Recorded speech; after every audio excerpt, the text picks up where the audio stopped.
Welcome, Park Facebook group, to our tip of the week. This week's tip will be how to effectively navigate Park Industries' phone system so you can get the quickest help possible. This is in addition to our self-help website that we have out there that, many times can solve a problem without you even needing to call Park.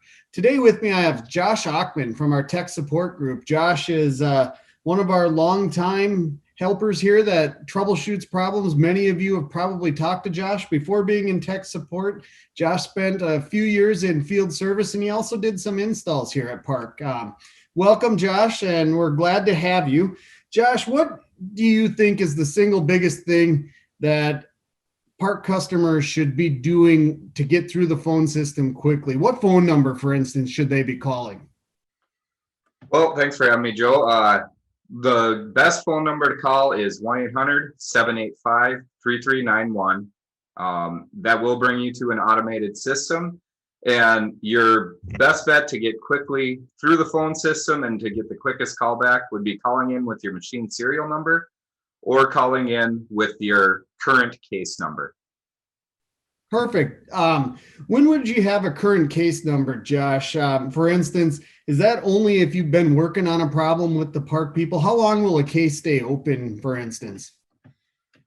So a case, if you open up a case number, every phone call should have a case number opened with it, unless it's just a very, very simple question. But almost every phone call, we do open up a case number.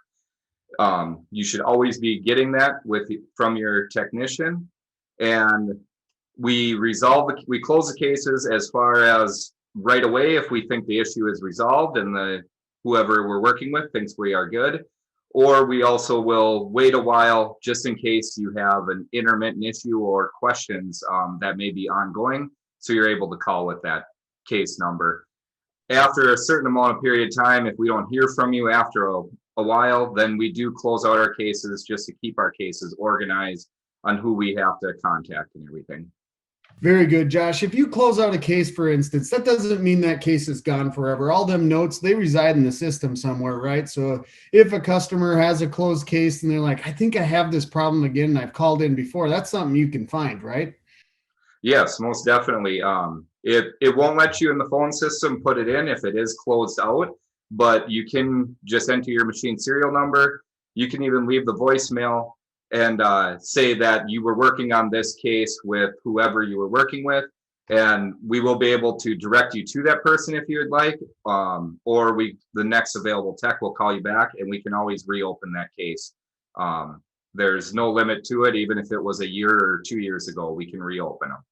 Well, that's awesome, Josh. So realistically, if you haven't ever had any troubles and this is your first time calling in, so you're using a serial number, trying to get to the most appropriate tech right away, so you don't have to bounce from person to person to get your help. You can just get it right off the bat. Why don't you just kind of verbally walk us through a little bit, say on some of the major products like the Titans, the Voyagers, the Sabres, the Fastbacks, Pathfinders, where you might find a case or a serial number.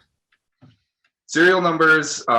So if you have a CNC that has a multiple electrical panels, like for instance, the Titan has a disconnect panel on the right side of the machine, you'll find the serial number for that on the outside of that panel. There'll be a lot of other information there, but you'll find the machine model and serial number there. Or we also do in the big electrical cabinet on the back, we put them inside the cabinet there to keep them clean. So if it happens to come off or scratched off or something, you still have that. But otherwise, as far as Fastbacks or almost any of the other machines, they will be on or in on the outside or inside the electrical panel where you can find them. Wonderful. With the serial number, maybe take us through from a high level what it's like when you call the 800 number.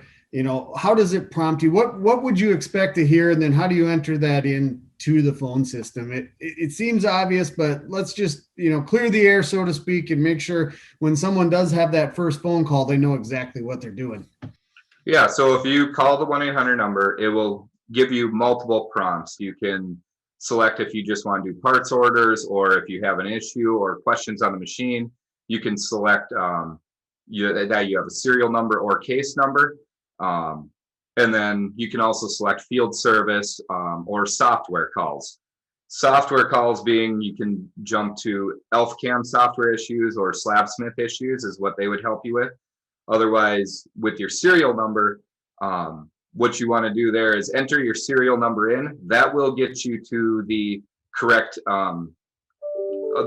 queue, which will get you to the correct people right away that will be able to help you. As far as, let's say you enter a serial number for a Voyager, that'll get you to our CNC saw groups and not just our regular saw groups. Otherwise, if you do not enter that, then you can get into the wrong queue, which then we have to queue it to the correct people that will be able to appropriately help you. And that can take a longer time. Yeah, does that answer your question there, Joe? That sure does. So, it seems obvious, but having this information at your fingertips, getting to the right people right away makes a lot of sense. I mean, you don't want to have a fastback person trying to help you out with your CNC saw, your SaberJet, your Voyager, whatnot. If they're not trained on that thing, you want to make sure you're getting to the people that know that machine in and out, just like you. Josh, just out of curiosity, what queues do you manage here at Park? I'm in CNC routers, CNC saws, and edgers queue. What are the edgers? Is that the fastback velocity? Fastback velocity, pro edges, wizards, and then dating all the way back to our true edge machines and all them also. Well, see, now our viewers got to learn a little bit about Josh today. Most of them have probably talked to you in their time of operating Park equipment. Josh, do you have any closing thoughts as we kind of wrap up? I know one that comes to mind for me is, again, hitting on the self-help website at parkindustries.com. It's a wonderful resource, and I know you guys put a great deal of time in when you see repeat calls or repeat questions, or sometimes you're helping people where a step-by-step document might just be easier to follow instead of listening to you. Do you have any other parting thoughts that might help some of our viewers here, navigate the phone system and get their help a little quicker? Well, the brief back on the self-help there, Joel, definitely while you're waiting or even right before you call, if you have the time, take a look at that. We do get a lot of calls and we end up just guiding people right to it because it has step-by-step instructions already. Our goal is to get you guys back up into that machine running as quickly as possible. So that's one thing to check out. The other thing, as far as the phone system goes, just making sure, like I mentioned, machine serial number is very important and or case number there to get you to the appropriate people. Otherwise, there is a general line you can call into, but all those calls have to be sorted to go to the appropriate technicians. And then just the callback number that you put in, making sure that it is a phone that you can be working on the machine if we need to be by the machine there. That is the best to get you up and going the quickest. And then possibly on like the CNCs, opening up TeamViewer and having that ready for us. Sometimes TeamViewer, depending on internet connection issues, can take a little while to open, and that can take another couple minutes even once you get on the phone with us to get that going. Wonderful. As you can hear through what Josh is telling us, he really does want to get you up and running fast. I know it stresses them out when they see calls backing up and so on and so forth. They take it pretty personal that, their job is to get you guys from broken down, having problems, to running product again. So we thank you, Josh, for that passion. Again, if you do want to use the self-help website, check out our YouTube page. In that, we have a how-to or a tip of the week on how just to navigate the self-help website. It might help you narrow down results for things you're looking for. The other thing the self-help webpage has is a comments box where if you have a recommendation like, hey, a document, a video on this might be helpful, feedback from you is good. We'll fit it into our schedule and try to make that as our next document. I'd like to thank Josh today for his time. It was good to put a face to one of the voices in tech support. And thank you, the people who watch.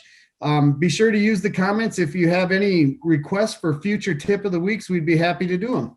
Thanks for your time. Have a great day. Thank you, Joe.